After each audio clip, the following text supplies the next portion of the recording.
Varicose veins తో బాధపడుతున్నారా? మన ఏవిస్ హాస్పిటల్లో 4500 రూపాయల లేజర్ స్కానింగ్ ఉచితం. నమస్తే అమ్మా. నమస్తే అమ్మా. అమ్మ, తులసి కళ్యాణం చేయడం చూశాను. తులసి కోటలో అంత రాయి పెట్టి కళ్యాణం చేశారు. దేవుడి రూపం ఎందుకు రాయిగా పెట్టారు? నాకు అర్థం కాదు. తులసి కళ్యాణం చేసే రోజున ఉసిరి చెట్టునే పెడతారు అక్కడ, అయితే ఉసిరి కొమ్మనన్నా పెడతారు. కానీ రోజు కూడా తులసిలో ఒక రాయి ఉంటుంది. తులసి కోటలో మనం పెట్టుకోవాలా? ఖచ్చితంగా తప్పనిసరిగా ఒక రాయి పెడతాం తులసి కోటలో.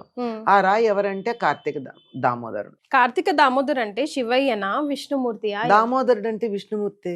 నిజంగా చెప్పాలంటే కృష్ణుడు. ఆయనకి దామోదరుడు పేరు రావడానికి కూడా పెద్ద కథ ఉందమ్మా, చాలా బాగుంటుంది. ఆ కథ కూడా తెలుసుకుందాం. అయితే ఈ కార్తీక మాసంలో ప్రతిరోజు కూడా సూర్యోదయానికన్నా ముందు స్నానం చేసి దీపం పెట్టి నక్షత్రాలు ఉండగా నమస్కారం చేసుకుంటాం కదా. అది పెట్టేటప్పుడు ఆ దీపం యొక్క ఫలితం ఎవరికి వెళ్తుంది? దీపం ఎవరి గురించి పెడుతున్నాం మనం? కార్తీక దామోదరుని గురించి పెడుతున్నాం. సూర్యోదయం అయ్యాక పెట్టేవంతా శివుడికి సంబంధించి ఇలా ఉంటుంది. ఈ కార్తీక దామోదరుడు శిలగా ఎందుకున్నాడు? అది కదా మీ ప్రశ్న. ఎందుకంటే గోలోకంలో రాధాదేవి చెల్లుల్లో ఒక ఆవిడ తులసి. ఆవిడికి కృష్ణుడి మీద కొంచెం ఇష్టం, మక్కువ పడింది. కృష్ణుడు అందరినీ అనుగ్రహిస్తాడు కదా. ఈ వీళ్ళల్లో సుధాముడు అని కృష్ణుడికి ఒక స్నేహితుడు ఉన్నాడు అక్కడ కూడా గోలోకంలో. ఆ గోలోకంలో ఉన్న సుధాముడు, ఆ సుధాముడికి తులసి అంటే ఇష్టం. ఆ మాట అడిగితే కృష్ణుడు అంటాడు, నీ కోరిక భూలోకంలో తీరుతుంది, గోలోకంలో కుదరదు అని. సరే, ఎదురు చూస్తూ ఉంటాడు ఆయన. ఈ లోపల ఒకరోజు తులసి, ఇక్కడ వీరిద్దరూ కూడా ఏకాంతంగా, కృష్ణుడు తులసి ఏకాంతంగా ఉన్న సమయంలో రాధాదేవి అక్కడికి వస్తే గుమ్మంలో కాపలా ఉంటాడు సుధాముడు. లోపలికి వెళ్ళొద్దంటాడు. నన్ను అడ్డుకుంటావా, నువ్వు రాక్షసుడు వైపు పుడతావు అని సుధాముడిని శపించింది రాధాదేవి. సుధాముడిని ఈ లోపల ఈవిడ వస్తోంది అని చెప్పి భయపడిపోయి లోపల విరజ అనేటటువంటి ఒకనొక చెలి ఉంది, రాధాదేవి చెలి. ఆవిడతో కలిసి ఉన్నాడు ఈయన కృష్ణుడు. దాంతో తులసి కాదు, తులసి కూడా ఉంది, తులసి కూడా ఇష్టమే. దాంతో రాధాదేవి వస్తోందని తెలిసి విరజ నది ప్రవహించింది. విరజా నది పేరు అలాగే అలా వచ్చిందనమాట. అయ్యాక ఆ సమయంలో అక్కడ తులసి కూడా ఉందని తులసిని కూడా ఈవిడ భూలోకంలో పుడతావని చెప్పించింది రాధాదేవి. పాపం సుధాముడు భయపడతాడు, ఏమిటి రాక్షసుడుగా పుట్టడం ఏంటి అని. సుధాముడు కూడా శపించేశాడు రాధాదేవిని, నువ్వు ఒక మానవకాంతలాగా కోపం తెచ్చుకో అంటే, రాక్షసుడు అయిపోయింది కదా, నువ్వు మానవకాంతలాగా కోపం తెచ్చుకున్నావు గనక నువ్వు భూలోకంలో పుడతావు అని. రాధా బాధపడుతుంది, సుధాముడు బాధపడతాడు, తులసి బాధపడుతుంది.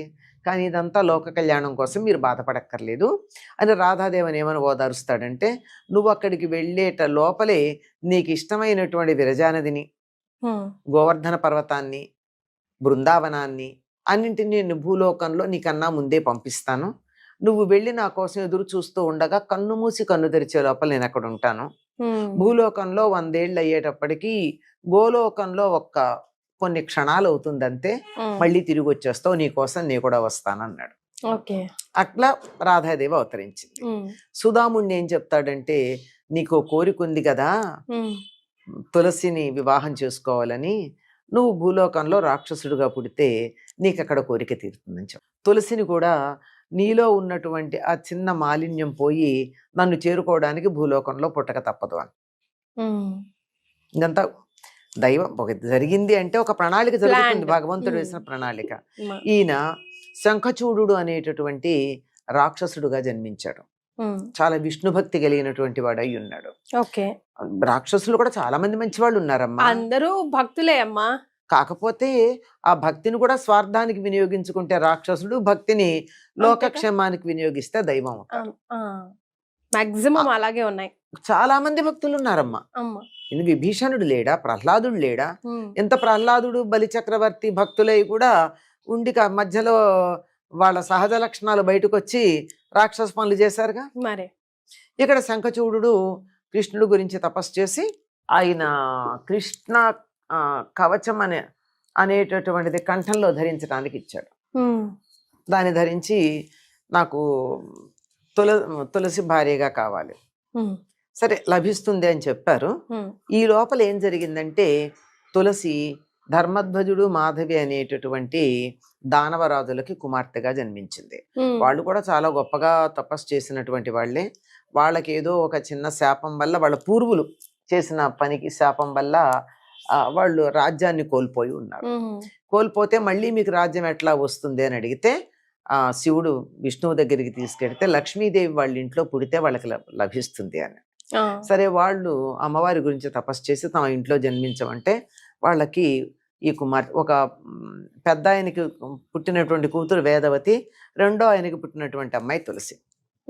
ఆవిడ పుడుతూనే అసలు ఆ సౌందర్యం చూసి అందరికీ ఇంత అందంగా ఉంది, ఎవరితోనూ పోల్చడానికి వీలు లేదు అని అనుకున్నారట. అందుకని తులలేనిది గనక తులసి అని పేరు పెట్టారు. ఆవిడ పుట్టింది కార్తీక పూర్ణిమ. కార్తీక పూర్ణిమ నాడు పుట్టింది. ఆవిడ తొందరగానే వెంటనే నాకు విష్ణుమూర్తి భర్తగా కావాలి అని చెప్పి కోరుకుని తపస్సు చేసుకోవడానికి వెళ్తానండి. అమ్మ మరి తులసి కూడా చెట్టుతో ఎందుకమ్మా? మామూలుగానే ఉంది ఆవిడ. సరే తపస్సు చేసుకోవడానికి వెళ్ళింది. ఇంట్లో వాళ్ళంతా వద్దన్నారు. లేదు లేదు నాకు కావాలనుకుంది, వెళ్ళింది. కొంతకాలం తపస్సు చేసిన తర్వాత బ్రహ్మగారు ప్రత్యక్షం అయ్యారు. ప్రత్యక్షం, ఇప్పుడు కాదు నీకు విష్ణువుతో వివాహం జరగడం, నీ కోసం భూలోకంలో పుట్టినటువంటి శంఖచూడుని వివాహం చేసుకున్న తర్వాత, మానవ శరీరం కదా, అది అయిపోయిన తర్వాత నువ్వు విష్ణువుని చేరతావు. విష్ణువు చతుర్భుజుడైన విష్ణువుని చేరిన తర్వాత అటు పిమ్మట నీ అసలు స్థానమైనటువంటి గోలోకానికి ఎడతావు అని అర్థం. సరే ఈవిడ ఇంకా తపస్సు చేసుకుంటూ ఉండగానే అక్కడికి శంఖచూడు వస్తాడు. బ్రహ్మగారు ఆదేశం ఉంది కదా. వచ్చి అక్కడికి వచ్చి, అమ్మా నేను వివాహం చేసుకోవాలనుకుంటున్నాను అంటే, బాగా మాట్లాడు, అసలు ఎప్పుడన్నా అది ఒక సందర్భం చెప్పుకోవాలి. సరైనటువంటి వరుడికి ఇచ్చి వివాహం చేయకపోతే ఆ తండ్రి ఎటువంటి నరకానికి పోతాడో కొన్ని లిస్టు చెప్తుంది ఆవిడ అని చెప్తే, లేదు నేను బ్రహ్మ ఆదేశం వల్ల వచ్చాను దాన్ని మాట్లాడితే, సరే నాకు తెలుసు అయినా మాట్లాడానంటుంది. వాళ్ళు అక్కడ గాంధర్వ విధిని వివాహం చేసుకుంటారు. వెళ్ళి ఆవిడ శంఖచూడుడికి భార్యగా చాలా పాతివ్రత్యంతో ఉన్నది. ఎంత విష్ణు భక్తి ఉన్నా రాక్షస శరీరం కదా, లక్షణం ఎక్కడికి పోతుంది? దేవతల్ని మునుల్ని బాధించటం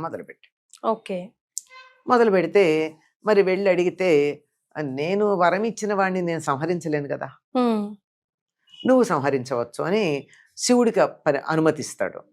శివుడు తీరా పెడితే ఆయన మెడలో ఉన్నటువంటి అది చూస్తే ఆ కవచం ఉందే, అది ఉన్నంతకాలం ఎవరు ఏం చేయలేరు, కంఠంలో ఉన్నది. మరి తర్వాత ఆయన భార్య పాతివ్రత్యం రక్షిస్తోంది. ఈ రెండు లేకుండా చేస్తే శివుడు సంహరించవచ్చు. అందుకని యుద్ధానికి వెళ్ళినప్పుడు కృష్ణు అడిగి నాకు ఆ కవచం ఇవ్వమని అడుగుతాడు. ఎవరు? విష్ణుమూర్తి. ఆ కవచం ఇచ్చేస్తాడు. ఒకటి పోయింది కదా, ఆ కవచం ధరించి ఇంటికి వస్తాడు. తులసి తన భర్తే అనుకుంటుంది. దాంతో ఆవిడ పాతివ్రత్యం దెబ్బతింది. ఈ రెండు పొంగానే అక్కడ శివుడు వాడిని చంపేశాడు శంఖచూడుని.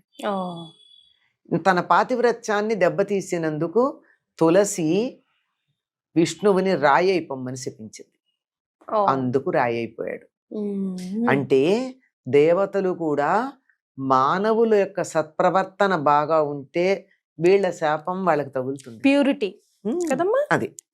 అయ్యాక దీనికి కారణం ఉంది, నిన్ను కావాలని చేసింది కాదు, ఇది నీ కోరిక తీర్చడం కోసమే జరిగింది. నువ్వు ఇంతకు ముందు కోరుకున్న కోరికే కదా ఇది, ఈ జన్మది కాదు. అయినా గాని నువ్వు చాలా పరమ పవిత్రమైనటువంటి దానివి. నీవు ఒక వృక్షంగా మారిపోతావు. నువ్వు వృక్షం, ఆవిడ ఒక నదిగా మారిపోతుంది. ఆవిడ జుట్టు వృక్షంగా మారుతుంది. అందరి చేత నువ్వు పూజించబడతావు. నాకు చాలా ప్రీతిపాత్రమైనటువంటి దానివి అవుతావు నువ్వు. నిన్ను మించినటువంటి ప్రీతి పాత్రమైంది మరొకట్లేదు. నీకు వృక్షసార, కృష్ణప్రియ, బృందావని ఇలాంటి నామాలన్నీ నీకు వర్తిస్తాయి. కృష్ణుడు చెప్పిన మాటలు ఇవన్నీ వర్తిస్తాయి. అంటే పుష్పసార, అన్ని పూల యొక్క సారం ఉంది. ఒక్క తులసి దళం అక్కడ పెట్టామంటే అన్ని పూలతోనూ పూజ చేసిన ఫలితం ఉంటుంది. తులసి దళం లేకపోతే ఎన్ని పూలతో పూజ చేసినా లాభం లేదు. మరి కనుక అది కృష్ణప్రియ, కృష్ణ జీవని, పుష్పసార, బృందావని అంటే గుంపులు గుంపులుగా పెరుగుతాయి తులసి మొక్కలు. ఇలా ఉంటాయి. నువ్వు అందరి చేత పూజ్యురాలు అవుతావు, నువ్వు లేనిదే నా పూజ పూర్తి కాదని వరం ఇచ్చాడు. ఆవిడ అలాగే పవిత్రురాలై ఉన్నది. ఈయన రాయి అయిపోయి తులసి కోటలో అలా ఉండిపోయాడు. ఇది తులసి చరిత్ర. అందుకే ఈ పూర్ణిమ నాడు, కార్తీక పూర్ణిమ నాడు తులసికి కళ్యాణం చేస్తారు. ఒక్కరోజే కదా ఆయనతో ఆవిడ ఉన్నది. అది కూడా ఉసిరి చెట్టుతో కలిపి కళ్యాణం చేస్తారు. అలాగే తెలుసుకున్నాం అమ్మ ఈరోజు స్టోరీ. ధన్యవాదాలు. నమస్తే.